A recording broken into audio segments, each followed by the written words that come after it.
This is the day that the Lord has made. Hey everyone, my name is Vanessa. I'm a Christian woman. I'm a single mom, doing my best to put God first and follow Jesus Christ as best as I can. I want to share with you all a book that I received the Christmas I was 9 years old. The children's stories of the Bible from the Old Testament and the New Testament. I've already recorded the entire Old Testament. I did one video per chapter. Now I'm in the New Testament. Hopefully you will share this with your children. Chapter 51, Emmaus. On the day of Jesus' resurrection, 2 pilgrims left Jerusalem after visiting the holy city for several days for the feast of the Passover. They were from the village of Emmaus, about 7 miles from Jerusalem, and were followers of Jesus. As they walked sadly along the road that morning toward their home, they discussed the events of the past few days. Suddenly they noticed a stranger walking along beside them and stopped in surprise. The stranger was Jesus, but his 2 followers from Emmaus did not know this. The Lord asked them, "What were you saying to one another that seems to have made you so sad?" One of the men, whose name was Cleopas, said, "Are you even a stranger in Jerusalem, and have not heard of what things have taken place there the past few days?" "What things?" Jesus asked.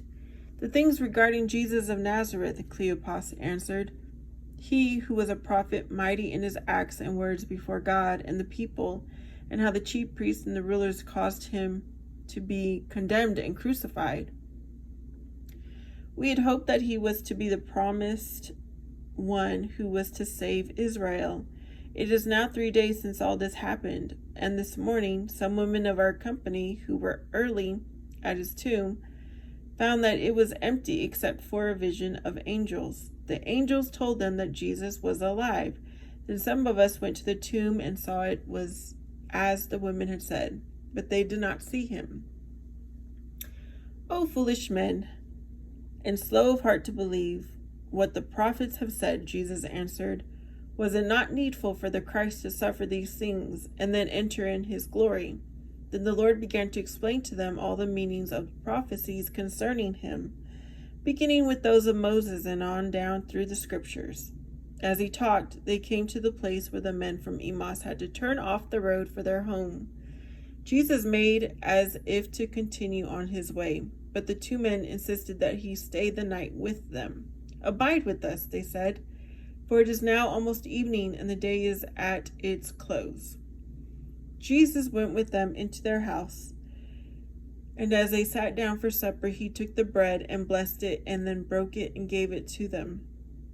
At that moment they recognized the Lord, for they had often seen him perform this ritual at meals. But as they looked at him, he disappeared from their sight.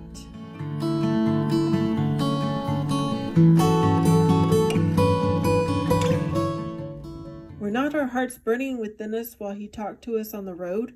they said to one another, "while he opened to us the word of the scriptures." Then they hastened to retrace their steps to Jerusalem to tell the disciples of what they had seen.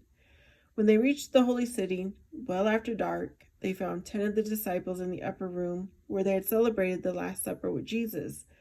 Thomas was not there, but when they told the 10 of what had happened on the road to Emmaus and in their house, there was doubt among the disciples until Jesus suddenly appeared to them and spoke to them, so that all would believe that he was indeed alive.